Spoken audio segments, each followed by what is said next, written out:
Bonjour, nous sommes heureux de nous retrouver à nouveau dans notre émission Études de la Bible.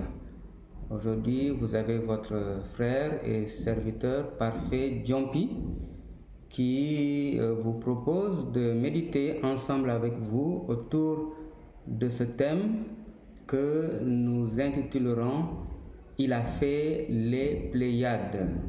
Notre Dieu a fait les Pléiades. Alors, prions le Seigneur avant de plonger dans cette méditation, cette réflexion, et que Dieu bénisse sa parole. Notre Dieu et notre Père, nous voici devant ta parole, devant des choses grandes et merveilleuses que tu as faites, des choses insondables, mais que tu nous permets par ta grâce de percevoir, Seigneur, et de nous glorifier de toi, de nous glorifier de ce que tu fais, Seigneur, de tes hauts faits. Seigneur, permets-nous de pouvoir sonder, de pouvoir, Seigneur, être touchés par cet enseignement. Permets-nous de pouvoir commencer un nouveau voyage, Seigneur, dans cette méditation, et que, Seigneur, nous puissions être enrichis de jour en jour, alors que ton esprit, Seigneur, nous garde à la réflexion, nous garde dans la méditation. Bénis ta parole, bénis les frères et sœurs, Seigneur, oint ces moments de partage. Au nom de Jésus, nous t'avons prié. Amen.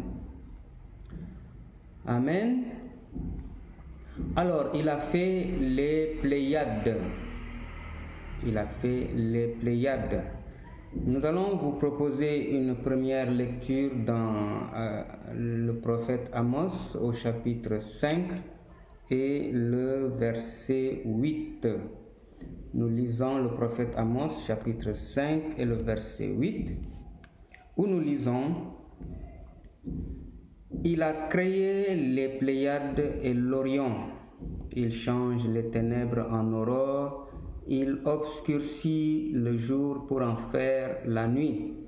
Il appelle les eaux de la mer. Il les répand à la surface de la terre. L'Éternel est son nom. Voilà donc un premier passage dans lequel on retrouve beaucoup, un certain nombre de choses de la création. Et au début du verset 8, nous lisons déjà: Il a créé les Pléiades et l'Orion.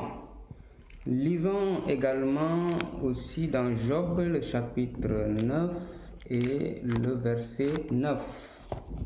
Nous lisons chez Job le chapitre 9 et le verset 9.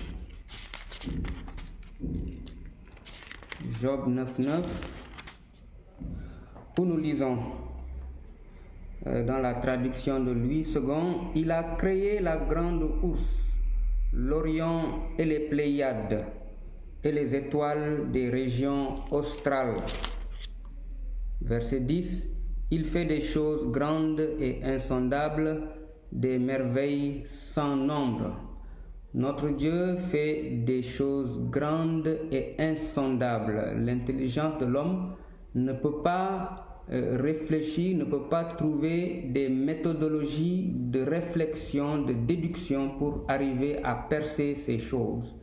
Ces choses sont insondables, mais Dieu est celui qui les révèle. C'est des choses que Dieu révèle. Les choses de Dieu sont révélées. Ce n'est pas l'intelligence de l'homme qui les sonde par des procédés, des méthodologies de réflexion, par élimination, par déduction, des procédés scientifiques pour parvenir à sonder et à percer enfin le secret de Dieu. Dieu se révèle, et il se révèle d'esprit à esprit, et des merveilles sans nombre. Et nous revenons donc au début du verset 9 où nous lisons: Il a créé la grande ourse, l'Orion et les Pléiades. La première question que nous pourrions nous poser, que plusieurs pourraient se poser, c'est quoi une Pléiade? Alors, il ne faut pas que ce nom nous impressionne. Une Pléiade, c'est un amas, un groupement d'étoiles. Voilà, vous savez que la nuit, dans certaines saisons, quand vous levez les yeux vers le ciel, vous pouvez voir des groupes d'étoiles qui sont disposées d'une manière particulière. Et elles sont toujours disposées ainsi. Elles sont toujours disposées ainsi. Et il y a des personnes qui sont très passionnées d'astronomie et des sciences parallèles, qui sont très passionnées, des personnes comme vous et moi, qui sont passionnées à scruter le ciel et à reconnaître dans le ciel, voici telle Pléiade, voici tel groupe d'étoiles. Et voilà, une Pléiade, c'est une constellation, c'est un groupe d'étoiles visible très souvent à l'œil nu. Même à l'œil nu, on peut voir un groupe d'étoiles disposées de manière particulière. On les appelle aussi constellations. Voilà. Donc ce n'est que cela. Et on nous dit, il a créé la grande ourse, l'Orion et les Pléiades. Amos, que nous avons lu tout à l'heure, aussi a mentionné l'Orion et aussi les Pléiades. Donc c'est ainsi que les Pléiades, les constellations, dans différentes cultures, notamment quand on pense à la culture grecque, ils ont donné des noms à certains groupes d'étoiles, à certaines Pléiades. Donc vous verrez certaines Pléiades qu'on appelle ici la grande ourse dans Job 9.9, qui s'appelle la grande ourse jusqu'à ce jour. Et c'est des groupes d'étoiles qui, lorsqu'on les relie d'une certaine manière, quand on relie par des lignes imaginaires, on relie tel point à tel point, telle étoile à telle étoile, la forme qu'on obtient, c'est la forme d'une grande ourse. C'est la forme de l'ours. C'est comme un peu ce jeu des enfants qui lèvent les yeux vers le ciel, qui contemplent les nuages et qui disent voici, ce nuage ressemble à une souris. L'autre qui dit l'autre nuage ressemble à un morceau de pain. L'autre qui dit l'autre nuage ressemble à un oiseau. Voilà. Donc c'est ainsi que ces groupes d'étoiles sont reliés par des lignes imaginaires et donnent des formes particulières. Et il existe des mythologies, c'est-à-dire il existe des mythes, des histoires qui sont racontées quant à la formation de ces Pléiades, quant aux origines de la formation de ces étoiles. Et la mythologie, c'est-à-dire la tradition grecque, a été très poussée, a été très remarquable dans le développement de ces mythologies. Et il faut reconnaître que ces Pléiades ont été extrêmement utiles et sont encore utiles aujourd'hui à l'époque de l'Antiquité où la science n'était pas aussi développée, et ainsi les voyageurs pouvaient se servir de ces Pléiades, de ces dispositions des étoiles dans le ciel pour pouvoir s'orienter, que ce soit les navigateurs, que ce soit aussi ceux qui voyageaient à dos de chameau. Voilà. Donc c'était des éléments qui étaient beaucoup utilisés pour s'orienter, pour fixer, pour établir des saisons, pour reconnaître l'approche de telle saison ou l'avènement de telle saison. Donc les Pléiades ont été disposées ainsi dans le ciel et ont été toujours utiles aux hommes pour s'orienter et également aussi pour éclairer la terre pendant la nuit. Et ça fait aussi la joie de certains passionnés des choses du ciel, des étoiles. Voilà, donc voilà ce que nous pouvons retenir des Pléiades. Donc ne nous laissons pas impressionner par ce mot.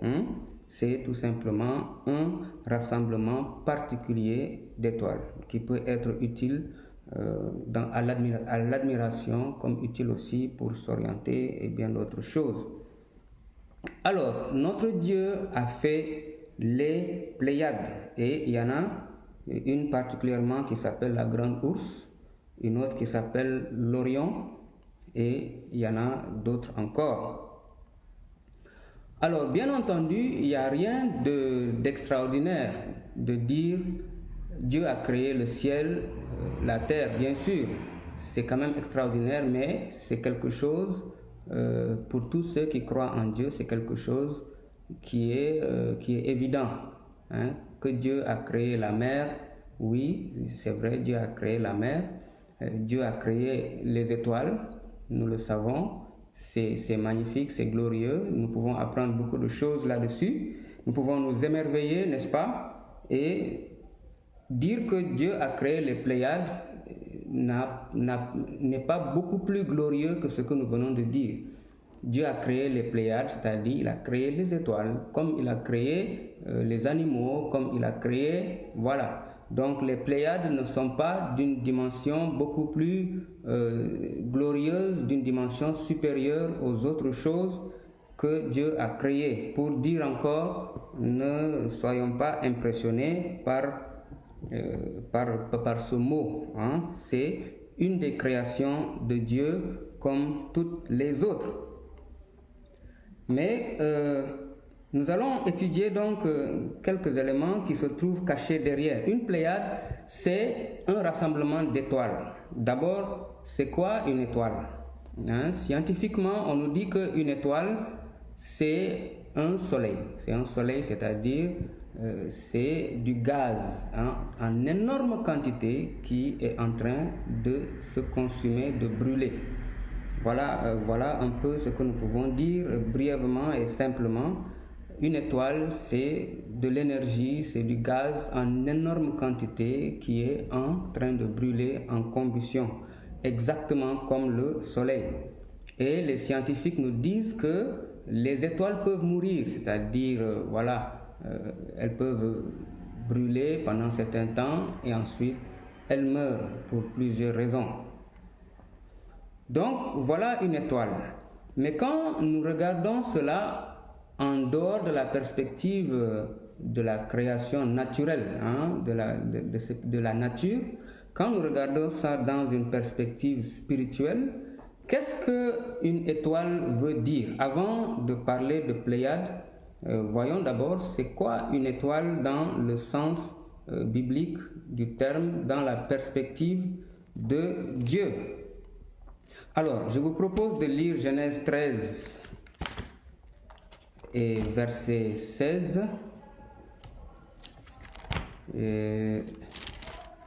D'abord Genèse 37, 9. Lisons d'abord Genèse 37, 9 avant de revenir à Genèse 13. Genèse 37, verset 9. C'est Joseph qui raconte son rêve, son songe à ses frères et à ses parents. Alors au verset 9, nous lisons: Il eut encore un autre songe et il le raconta à ses frères. Il dit: J'ai eu encore un songe et voici le soleil, la lune et 11 étoiles se prosternaient devant moi. Il le raconta à son père et à ses frères. Son père le réprimanda et lui dit: Que signifie ce songe que tu as eu? Faut-il que nous venions, moi, ta mère et tes frères, nous prosterner devant toi? Ses frères eurent de l'envie contre lui, mais son père garda le souvenir de ces choses. Voilà Joseph, nous connaissons bien son histoire, qui reçoit un songe inspiré de Dieu, Dieu qui, au travers de ses songes, lui ouvre une fenêtre sur sa destinée, sur son appel, sur sa raison de venir sur la terre. Il raconte ce songe où il dit qu'il a vu le soleil, la lune et 11 étoiles se prosterner devant lui. Son père, qui est un homme de Dieu, un homme qui a marché avec Dieu, un homme qui a expérimenté Dieu, qui comprend tout de suite la portée de ce rêve, le réprimande devant ses frères. Mais on nous dit qu'au verset 11, il garda le souvenir de ces choses pour dire qu'il a très bien compris le message, le message divin. Et la manière dont il a compris, nous la voyons au verset 10. Il dit, faut-il que nous venions, moi, ta mère et tes frères? Alors, son père a Isaac, autant pour moi, oui, son père, Isaac, a très bien compris. Il s'agit de Jacob, n'est-ce pas? Son père, Jacob, homme de Dieu, a très bien compris le message. Il a compris que le soleil le représentait lui. Il a compris que la lune représentait sa femme. Et il a compris que ses enfants, les 12 fils d'Israël, représentaient ses étoiles. C'est pourquoi il a dit, faut-il que nous venions nous prosterner devant toi. Voilà le message divin que Jacob a très bien compris, à savoir que les 12 princes d'Israël, les 12 fils d'Israël, étaient vus spirituellement devant Dieu comme étant 12 étoiles, qui représentaient la nation d'Israël. Et nous voyons ces 12 étoiles dans Apocalypse 12. Dans Apocalypse, le chapitre 12, nous lisons dans Apocalypse, chapitre 12 et le verset 1. Nous lisons, « Un grand signe parut dans le ciel, une femme enveloppée du soleil, la lune sous ses pieds, et une couronne de 12 étoiles sur sa tête. » Faisons bien attention à ces 12 étoiles. Verset 2, nous continuons la description de cette femme. Elle était enceinte et elle criait, étant en travail dans les douleurs de l'enfantement. Cette femme devait mettre au monde. Un autre signe parut encore dans le ciel, et voici, c'était un grand dragon rouge, ayant 7 têtes et 10 cornes, et sur ses têtes 7 diadèmes. Sa queue entraînait le tiers des étoiles du ciel et les jetait sur la terre. Le dragon se tint devant la femme qui allait enfanter afin de dévorer son enfant lorsqu'il naîtrait. Et elle enfanta un fils. Cette femme enfanta un fils. Et ce fils-là, qu'est-ce qu'on dit de lui? Un fils qui doit paître toutes les nations avec une verge de fer. Nous savons que c'est Jésus qui va régner sur les nations. Et son enfant fut enlevé vers Dieu et vers son trône. Ici, on fait allusion à Christ qui a été enlevé, qui est monté au ciel. Voilà. Et la femme s'enfuit dans le désert où elle avait un lieu préparé par Dieu, ainsi de suite. Cette femme, selon en tout cas les commentaires bibliques, en tout cas l'Église de Jésus-Christ, dans sa très grande majorité, se met d'accord pour dire que cette femme, c'est la nation d'Israël. C'est d'Israël que est sorti le Messie Jésus-Christ, qui lui-même a dit, le salut vient des Juifs. Alors c'est lui qui est sorti d'Israël, selon la chair, et c'est lui qui doit paître les nations avec une verge de fer, et c'est lui aussi, selon la description, qui a été enlevé vers Dieu, au ciel. Donc, on voit ici que cette femme avait une couronne de 12 étoiles sur sa tête qui représente les 12 tribus d'Israël. Voilà comment, dans la perspective divine, Dieu voit les 12 tribus d'Israël, les 12 princes d'Israël, les 12 fils d'Israël comme étant des étoiles. Et quand on dit les 12 tribus d'Israël, cette couronne d'étoiles, nous pouvons la voir déjà comme une pléiade, c'est-à-dire une constellation. Voilà, pour dire que c'est Dieu qui a créé les Pléiades, c'est Dieu qui a créé Israël, c'est Dieu qui a créé cette constellation. Et encore une fois, selon Genèse, le chapitre... Selon Genèse, on nous dit que Dieu a créé les étoiles afin qu'elles éclairent la terre. Il a créé les étoiles afin qu'elles puissent servir à définir les saisons. Voilà. Nous lisons dans Genèse 1, verset 16 jusqu'à 18. Dieu fit les deux grands luminaires, le plus grand luminaire pour présider au jour et le plus petit luminaire pour présider à la nuit. Il fit aussi les étoiles. Il les plaça dans l'étendue du ciel pour éclairer la terre. Donc les étoiles ont pour but d'éclairer la terre, tout comme aussi le soleil et le petit luminaire, la lune. Entre parenthèses, le soleil qui représente Christ. Christ qui est le soleil de justice. La lune qui représente quelque part l'Église. Et les étoiles qui représentent les fils de Dieu, comme nous allons le voir tout à l'heure. Et Dieu les a placés dans l'étendue du ciel pour éclairer la terre. Israël, en tant que les 12 étoiles que nous avons vues, les 12 tribus, avaient pour but, mission, d'éclairer la terre. Dieu leur aura dit dans Exode chapitre 19, qu'il les a choisis pour être des prêtres, un royaume de prêtres pour toutes les nations.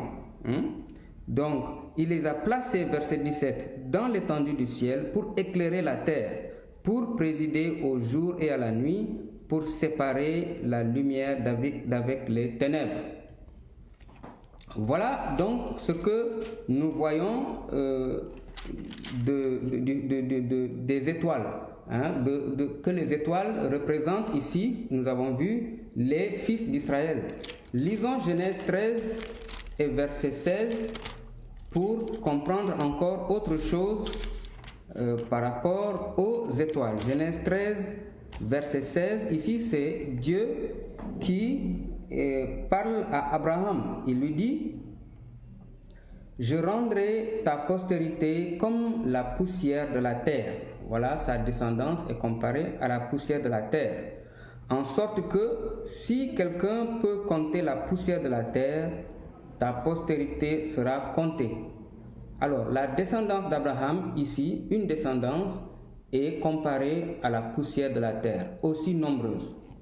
Mais lisons Genèse 15, verset 5, à quoi aussi est comparée une autre de ses postérités. Genèse 15, verset 5. C'est Dieu qui conduit Abraham.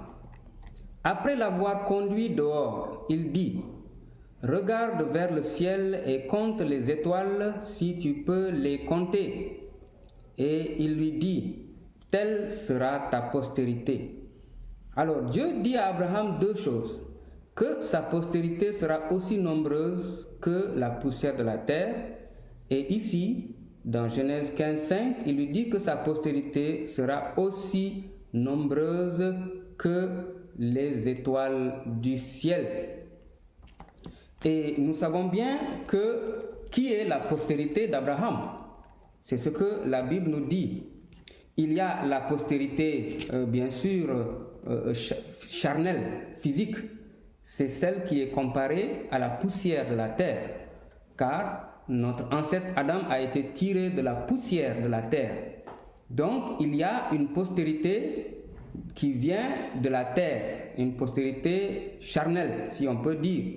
Mais on voit ici qu'il existe une postérité céleste, qui est à un niveau supérieur, qui est comparée à des étoiles.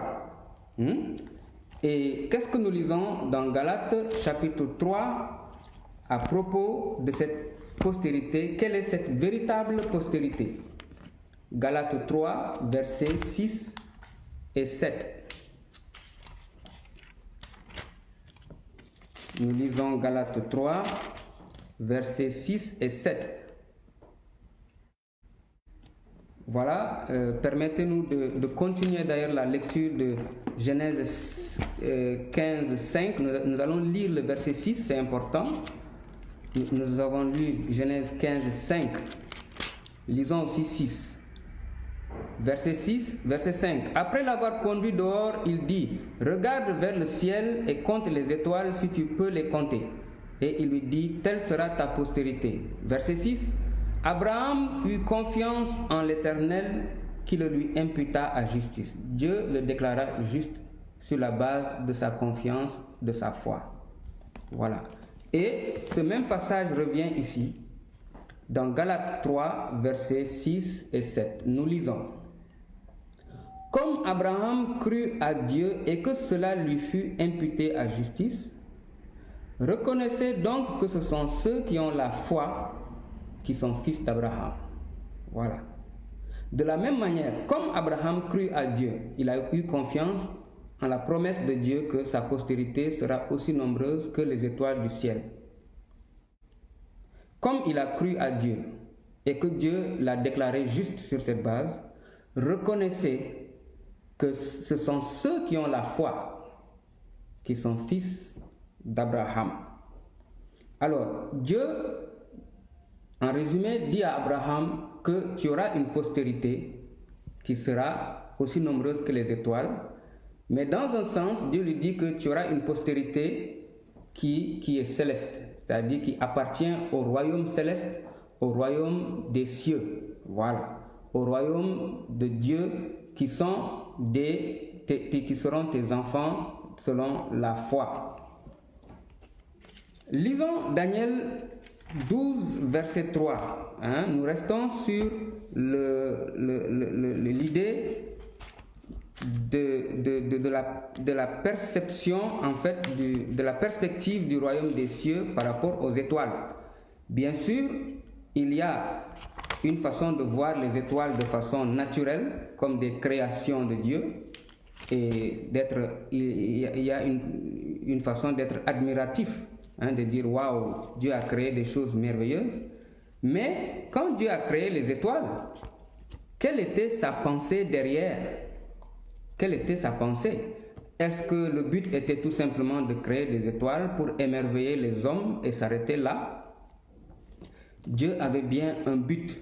La parole de Dieu nous dit que Christ, il est le premier-né de toute la création.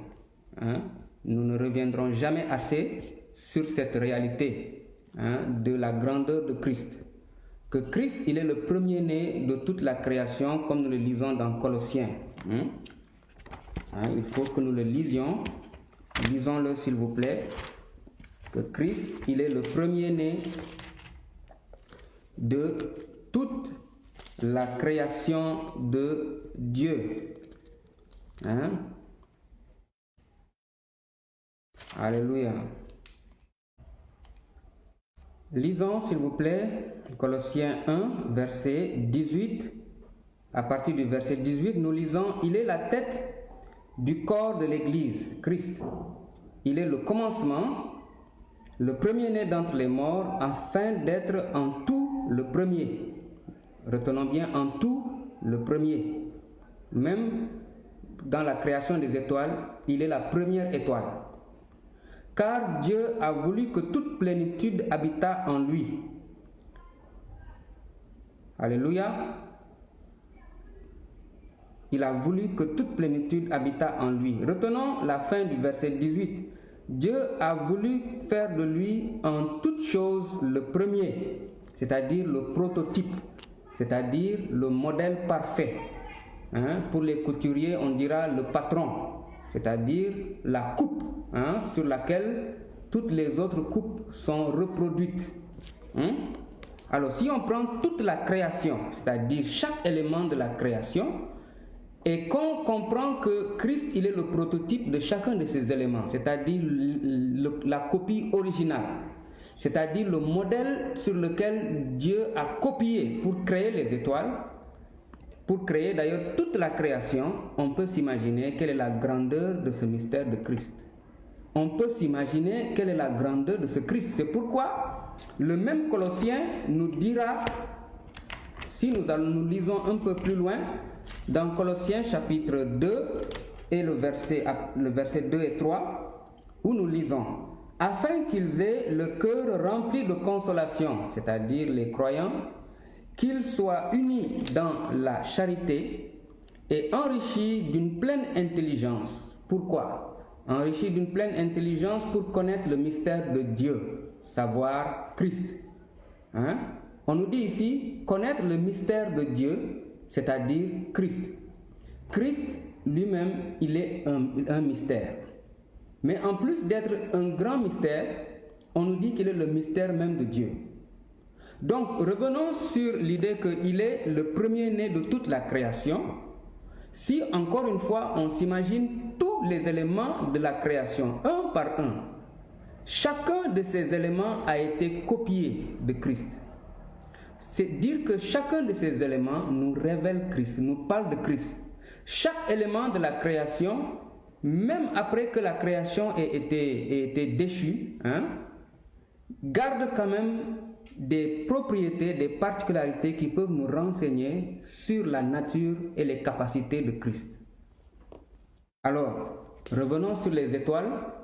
Dieu n'a pas créé les étoiles juste pour nous émerveiller. Oui, bien sûr, il y a cet aspect, la vie est belle, il faut admirer la beauté des choses, mais quand on se limite à contempler une telle beauté pour sa beauté, on n'a qu'une partie de l'histoire.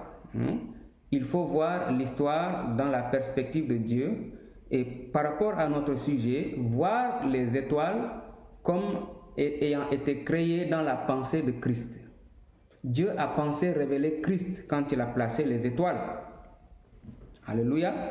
Lisons ensemble Daniel 12, verset 3. Nous sommes toujours sur les étoiles. Daniel 12, verset 3. Quelle était la pensée de Dieu quand il a créé les étoiles? Daniel 12, verset 3. Nous lisons Daniel 12, verset 3. Déjà verset 2. Ici, on nous parle de la résurrection des morts. Plusieurs de ceux qui dorment dans la poussière de la terre se réveilleront. Les uns pour la vie éternelle, les autres pour l'opprobre et la honte éternelle. Verset 3. Ceux qui auront été intelligents brilleront comme la splendeur du ciel. Ceux qui auront été intelligents pour se laisser enseigner par Dieu, se laisser éclairer par Dieu. Ils brilleront comme la splendeur du ciel, et ceux qui auront enseigné la justice à la multitude brilleront comme les étoiles à toujours et à perpétuité. Nous voyons ici que les étoiles représentent ici les hommes. Ici, d'une part, les hommes qui ont cru en Dieu, comme Abraham a cru en Dieu et a été déclaré juste. Et nous avons vu dans Galates 3 que c'est ceux qui ont la foi comme Abraham qui sont déclarés justes, n'est-ce pas? Qui sont déclarés justes. Reconnaissez que ce sont ceux qui ont la foi comme Abraham qui sont justifiés par Dieu. Donc ceux qui ont été intelligents pour avoir la foi, qui ont été intelligents pour croire que ce n'est pas par leurs œuvres qu'ils seront justifiés devant Dieu, qui auront été intelligents, ils brilleront comme la splendeur du ciel. Et ceux qui auront enseigné la justice à la multitude brilleront comme les étoiles à toujours et à perpétuité. Retenons, bien-aimés, que dans la pensée de Dieu, les étoiles représentent les croyants, représentent ceux qui ont la foi, représentent ceux qui ont reçu le message de Dieu, qui ont cru en lui comme Abraham. Et c'est ainsi que Dieu dira à Abraham que ta descendance sera aussi nombreuse que les étoiles. Pas seulement aussi nombreuse que les étoiles, mais les étoiles désignent en fait les enfants de Dieu, les fils de Dieu. Alors, lisons Apocalypse, 1 Corinthiens 15, versets 40 et 42. Nous restons toujours dans cette même lancée parce qu'il est important de commencer par les étoiles avant d'arriver aux Pléiades, c'est-à-dire les groupements d'étoiles. 1 Corinthiens 15, verset 40. Ici, Paul parle de la résurrection, c'est-à-dire ceux qui auront été glorifiés. 1 Corinthiens 15, 40 à 42. Il parle ici de de la nature, comment seront les hommes glorifiés, c'est-à-dire les hommes qui ont vécu sur terre, qui ont été justifiés par Dieu, par la foi, et qui sont peut-être morts physiquement, mais qui ressusciteront par la grâce de Dieu, que Dieu ramènera à la vie, et qui vivront éternellement, c'est-à-dire les immortels, les glorifiés, les justifiés. Voilà, c'est de ces hommes-là qu'il est en train de parler dans ce paragraphe, et il les compare à quelque chose. Au verset 40, il dit: il y a aussi des corps célestes et des corps terrestres. Il enseigne ici, il dit qu'il existe des corps célestes et des corps terrestres. Rappelez-vous ce que Dieu a dit à Abraham: ta descendance sera comme la poussière de la terre. Ça, c'est les corps terrestres. Mais Dieu lui a dit aussi: ta descendance sera comme les étoiles. Ça, ce sont les corps célestes. Alors Paul reprend, il dit dans son enseignement: il y a aussi des corps célestes et des corps terrestres. Mais autre est l'éclat des corps célestes, autre celui des corps terrestres. Il dit ici que l'éclat des corps célestes est différent de l'éclat des corps terrestres. L'éclat d'une fleur qu'on trouve dans les champs n'est pas la même que l'éclat d'une fleur dans le royaume des cieux. L'éclat d'un fils d'Abraham sur la terre, selon la chair, selon la descendance humaine, n'est pas le même éclat des fils d'Abraham selon la foi, qui sont des corps, des personnes célestes. Au verset 41, il dit: autre est l'éclat du soleil, autre est l'éclat de la lune. C'est-à-dire le soleil et la lune même n'ont pas le même éclat. Et autre l'éclat des étoiles. Même les étoiles ont un éclat différent. Et même une étoile diffère en éclat d'une autre étoile. Donc même les étoiles entre elles diffèrent en éclat. Et il continue en expliquant en disant, verset 42, ainsi en est-il à la résurrection des morts. Le corps est semé corruptible, c'est-à-dire terrestre, pourrissable, corruptible, putrescible, qui vieillit, qui peut tomber malade, qui peut être affecté, mais il ressuscite incorruptible. Quand le corps ressuscite, quand quelqu'un parvient à la résurrection des morts, il devient un être incorruptible, c'est-à-dire un être qui ne régresse pas dans sa nature, qui ne régresse pas, qui ne recule pas dans sa gloire, mais sa gloire devient permanente et éternelle. Si vous nous permettez, on peut utiliser le terme congelé. Congelé, si on peut dire, voilà. Alors, dans le sens que elle ne va pas régresser dans sa nature, dans sa gloire, mais c'est incorruptible et c'est éternel. Verset 43, il est semé méprisable, le corps, il est méprisable, il ressuscite glorieux, il est semé infirme, il ressuscite plein de force. Il est semé corps animal, il ressuscite corps spirituel. Donc ici, on voit encore que les justifiés, les glorifiés, les personnes qui sont justifiées par Dieu sont vues comme des étoiles dans le ciel. Lisons Éphésiens 2, versets 5 et 6. Il est important que nous puissions voir autant de passages que possible qui nous font asseoir dans cette vérité. Colossiens, Éphésiens, c'est avant. Et Éphésiens, chapitre 5, verset 6, nous lisons. Éphésiens 2, versets 5 et 6. Nous lisons. Nous qui étions morts par nos offenses, il nous a rendus à la vie avec Christ. C'est par la grâce que vous êtes sauvés. Verset 6. Il nous a ressuscités ensemble. Dieu nous a ressuscités ensemble, au travers de Christ. et nous a fait asseoir ensemble dans les lieux célestes en Christ. Voilà. Dieu, les croyants comme Abraham, ceux qui ont la foi comme Abraham, Dieu les a ressuscités ensemble avec Christ par la foi, parce que ça se passe par la foi. Ce n'est pas de façon littérale qu'on a vu des hommes ressuscités ensemble avec Christ. C'est par la foi, en participant par la foi à la mort de Jésus, à son ensevelissement et à sa résurrection.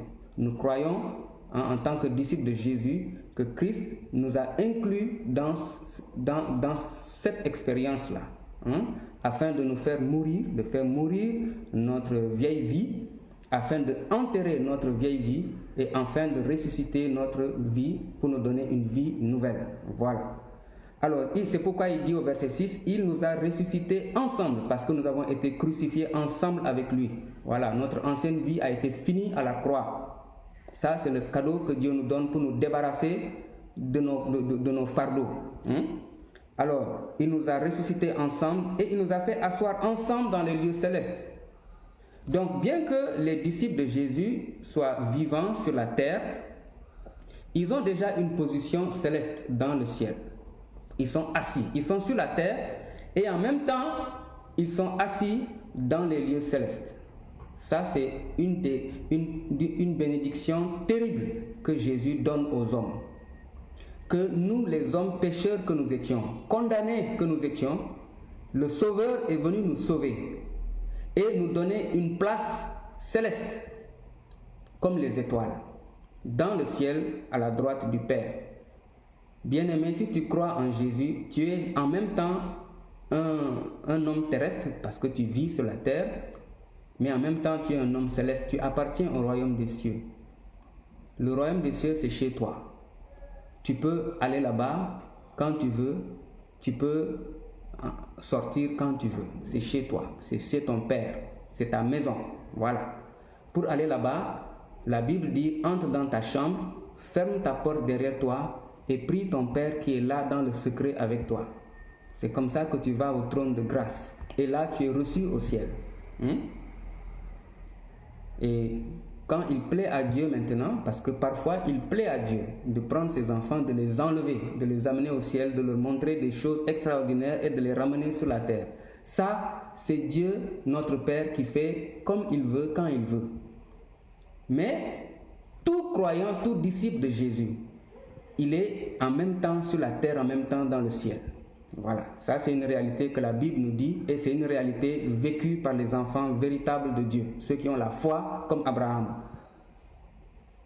Alors, il nous a fait asseoir ensemble dans les lieux célestes en Christ et là nous voyons la position des disciples comme des étoiles dans le ciel. Si nous revenons dans 1 Corinthiens 15, 48, nous étions tout à l'heure au chapitre 15, lisons 48. 1 Corinthiens 15, 48, tel est le terrestre, tels aussi sont les terrestres, et tel le céleste, tels sont aussi les célestes. Alors ici il compare les deux Adam. Le premier Adam qui est terrestre. Alors, tel est le terrestre, tels sont les terrestres, c'est-à-dire les hommes de Dieu qui sont terrestres, les hommes créés par Dieu, qui vivent sur la terre. Nous sommes tous terrestres, parce que notre ancêtre Adam est terrestre, nous sommes de la même nature. Mais il y a eu un deuxième Adam qui est venu. D'ailleurs, la Bible dit le dernier Adam, au verset 45. Le dernier Adam, le premier Adam, il a échoué. Nous sommes tous nés du premier Adam, c'est-à-dire de la création naturelle, du terrestre. Mais le dernier Adam est venu, c'est-à-dire Jésus-Christ. Il est devenu un esprit vivifiant, comme nous lisons au verset 45. Alors, ce dernier Adam est venu pour nous entraîner, pour nous ramener à lui, pour que nous devenions comme lui. C'est pourquoi il dit, tel le céleste, c'est-à-dire le céleste de la manière dont il est, Jésus qui a dit que je suis descendu du ciel. Nul n'a vu le Père, sinon le Fils de l'homme qui est descendu du ciel. Alors, tel le céleste, tels sont aussi les célestes. C'est-à-dire Jésus, tel il est, ceux qui sont en lui sont tels que lui. Donc, pour dire encore que les croyants sont célestes. Alléluia. Comme Jésus, lui, il est céleste. D'ailleurs, qu'est-ce qu'on nous dit dans Apocalypse 22, 16? Qu'est-ce que Jésus dit de sa propre bouche? Apocalypse 22, 16. Là, c'est Jésus, ressuscité et glorifié, qui parle. Apocalypse 22, 16. Nous avons vu que tel il est, tel aussi les célestes sont. Tel Adam terrestre il est, tel aussi les descendants d'Adam, ils sont comme lui, terrestres, pécheurs. Et Jésus, tel il est céleste, c'est-à-dire saint et glorieux et divin, tel aussi les célestes seront comme lui, copie, copie. Jésus dit dans Apocalypse 22, 16, c'est lui-même qui parle. Il dit: moi, Jésus, j'ai envoyé mon ange pour attester ces choses dans les églises, les choses qu'il a montrées à Jean. Et il dit: je suis le rejeton de la postérité de David, virgule, l'étoile brillante du matin. Voilà. Alors Jésus parle de lui-même, il dit que lui, il est l'étoile brillante du matin. Quand le matin vous levez les yeux vers le ciel, vous voyez que toutes les étoiles ont disparu, mais il existe une seule étoile qui continue de briller. On peut être terrestre, c'est-à-dire admiratif, dire waouh, qu'elle est belle. Hein? Toutes les étoiles se sont éteintes, mais celle-ci continue de briller. Waouh! Et puis on peut même prendre une photo, si on veut. Ça, c'est la perception naturelle des choses. Mais la perception beaucoup plus profonde, d'ailleurs beaucoup plus réelle, c'est de voir en cette étoile Jésus. Il est l'étoile brillante du matin. Quand toutes les étoiles se sont éteintes, quand, comme nous le verrons, toute la gloire humaine, toutes les stars ont fini de briller. Et d'ailleurs, avec cette situation que nous vivons de la pandémie du corona, il semble que les étoiles ont fini de briller. Les stars de ce monde ont fini de briller. Il n'y a pas une autre musique qui va être jouée, qui va impressionner les hommes. Il n'y a pas un talent qu'on n'a pas vu. Alors, les hommes ont fini de danser. Ils ont fini de faire leur preuve. Et il est temps que l'étoile brillante du matin brille elle seule. Car Job a dit: je sais que mon Rédempteur est vivant et qu'il se lèvera le dernier. Alors, quand le monde a fini de montrer ce dont il est capable, voilà, il est temps que Jésus vienne maintenant pour se révéler, pour dire maintenant, il est temps, c'est à mon tour de montrer qui je suis et de se révéler. Donc Jésus, il dit que lui-même, il est l'étoile brillante du matin. Il est l'étoile brillante du matin. Et comme nous avons vu, tel il est, tel aussi ses enfants sont. Pour dire que ses disciples sont également des étoiles. Voilà. Donc, voilà un peu pour appuyer sur cette réalité selon laquelle les étoiles que nous voyons dans le ciel, que nous pouvons contempler, parlent des enfants de Dieu. Quand Dieu les a créés, disons-le franchement, quand Dieu a créé les étoiles, il a pensé à toi, il a pensé à moi. Voilà son projet. C'était que nous soyons célestes. Lisons Matthieu. Qu'est-ce que Matthieu nous dit de Jésus? Nous lisons Matthieu à l'occasion de la naissance de Jésus-Christ dans Matthieu chapitre 2 et le verset 2. Ici, ce sont les rois mages. qui sont venus. Nous lisons déjà au verset 1, Matthieu chapitre 2, versets 1 et 2. Jésus, étant né à Bethléem en Judée au temps du roi Hérode, voici des mages d'Orient arrivèrent à Jérusalem et dirent: Où est le roi des Juifs qui vient de naître? Car nous avons vu son étoile en Orient et nous sommes venus pour l'adorer. Alors, les mages ont vu son étoile, l'étoile de Jésus. L'étoile de Jésus. Certainement, il s'agissait de l'étoile brillante du matin. Et on ne sait par quelle science ces rois ont compris que cette étoile qui brillait d'une manière particulière annonçait la naissance d'un roi céleste, d'un roi divin. Et ils sont venus à Jérusalem, ils ont dit: nous avons vu son étoile, il y a quelque chose qui se passe à Jérusalem et il faut que nous le voyions. Où est le roi des Juifs qui vient de naître? Parce que nous avons vu son étoile en Orient, c'est-à-dire chez nous en Orient. Et nous sommes venus pour l'adorer. Jésus avait une étoile en fait qui préfigurer sa personne, qui était une représentation visible d'une réalité spirituelle, d'une réalité céleste. Alléluia. Et Dieu, en faisant les étoiles, a pensé à toi, a pensé à moi, et nous a destinés à un projet magnifique, un projet éternel, à savoir que nous soyons tels le céleste. Tels nous avons été comme Adam, le premier Adam, nous avons été comme lui, des terrestres, et nous le sommes encore dans la chair et dans le sang. Mais la volonté de Dieu est que nous soyons tels le céleste, telle l'étoile brillante du matin.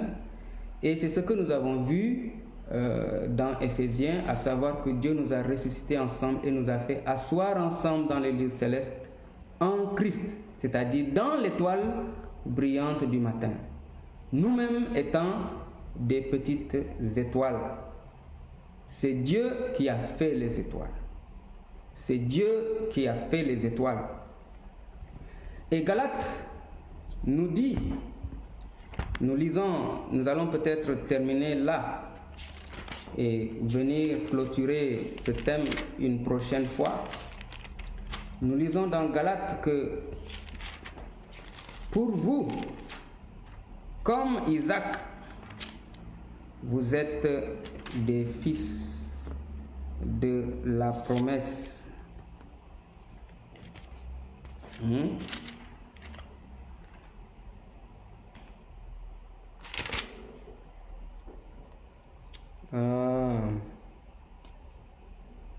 Voilà, nous lisons Galates 4, verset 28. Galates 4, verset 28, où on nous dit: pour vous, frères, comme Isaac, vous êtes des enfants de la promesse. Nous sommes des enfants de la promesse. Isaac, il est né en vertu d'une promesse. C'est-à-dire, Dieu avait dit à Abraham et à Sarah: l'année prochaine, je reviendrai vers vous et Sarah aura un fils. C'est sur la base de cette promesse que Isaac est né. Et à tous les croyants en l'évangile, ceux qui ont reçu l'évangile de Jésus-Christ, la parole nous dit ici: pour vous qui avez cru. D'ailleurs, elle ajoute frère, c'est-à-dire vous êtes nés, vous êtes nés de Dieu par l'évangile, comme Isaac. C'est-à-dire de la même façon qu'Isaac est né en vertu d'une promesse, il dit: vous êtes des enfants de la promesse. C'est-à-dire que votre nouvelle naissance, votre foi en Christ avait été quelque chose que Dieu attendait. C'est quelque chose que Dieu a prononcé. Dieu a dit qu'en tel moment, vous viendrez dans la foi, vous allez croire. Dieu qui vous a connu d'avance, il vous a appelé, comme nous lisons dans Romains 8. Et Dieu qui vous a connu d'avance, il vous a appelé. Et quand il vous a appelé, il vous a justifié. Et il reste, et il vous a glorifié. Et il dit, c'est de la même manière que Isaac est né en vertu d'une promesse. C'est de la même manière que vous aussi, vous êtes nés en vertu d'une promesse. Et quand Jésus est né, son étoile a brillé. Et lorsque nous sommes nés de nouveau, nous sommes devenus célestes. Notre étoile a brillé. Nous avons été ressuscités ensemble et nous avons été placés dans les lieux célestes en Jésus-Christ, comme les étoiles. Alléluia. Voilà un peu une méditation que nous allons poursuivre prochainement. Aujourd'hui, nous nous sommes arrêtés sur la réalité des étoiles au singulier, des étoiles isolées. Et nous avons compris que, selon les Écritures, les justes, les croyants sont ces étoiles-là. Jésus étant l'étoile brillante du matin.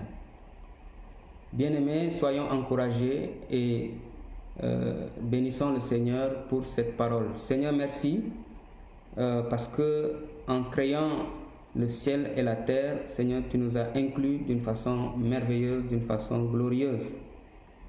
Et Seigneur, tu nous as connus d'avance et tu as attendu avec beaucoup de joie ce jour où nous serions introduits dans notre réalité céleste au travers de la nouvelle naissance, au travers de la conversion, au travers du salut en Jésus. Merci pour la grâce que tu as donnée à tes nombreux enfants sur la terre d'expérimenter cette grâce, ce don gratuit.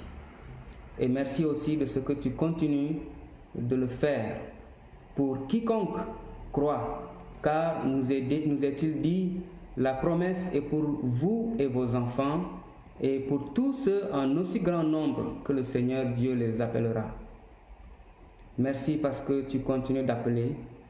Merci parce que, Seigneur, tu vas réaliser ce que tu as promis à Abraham, à savoir que sa descendance sera aussi nombreuse, aussi innombrable que les étoiles. Car les fils célestes seront beaucoup plus nombreux que les fils de celles qui étaient mariées, comme il nous est dit dans les Écritures. Père, enrichis-nous encore et prépare-nous à la prochaine session. Seigneur, permets que les frères et sœurs soient encouragés. Permets que nous puissions voir par ton esprit au-delà de ce que, Seigneur, nous exposons ici.